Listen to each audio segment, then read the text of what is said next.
Bayan, ano nga ba ang kinakailangang identification card para sa pagtanggap ng social pension para sa mga senior citizen? Alamin natin sa ulat ni J.M. Thompson.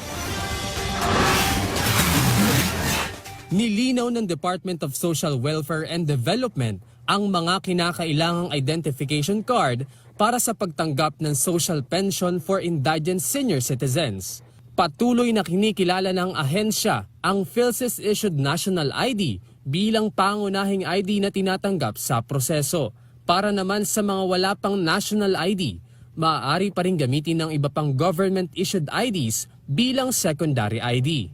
Nakikipag-ugnayan din ng mga DSWD Field Office sa Philippine Statistics Authority para matulungan ang mga benepisyaryo na hindi pa rehistrado sa PhilSys at mapabilis ang serbisyo. Binigyan din naman ng DSWD ang pagpapalakas ng developmental programs sa halip na puro tulong pinansyal lamang sa ginanap na Innovations Caravan sa Isabela. Ayon kay DSWD Secretary Rex Gatchalian, layunin ng ahensya na magpatupad ng mga programang pangmatagalan tulad ng Walang Gutom program upang wakasan ng kagutuman sa bansa.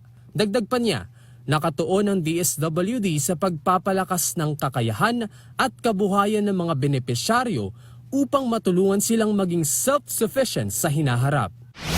Samantala, tinatayang mahigit 23,000 magsasaka ang apektado ng tagtuyot sa Isabela ang makatatanggap ng tulong pinansyal mula sa Department of Social Welfare and Development.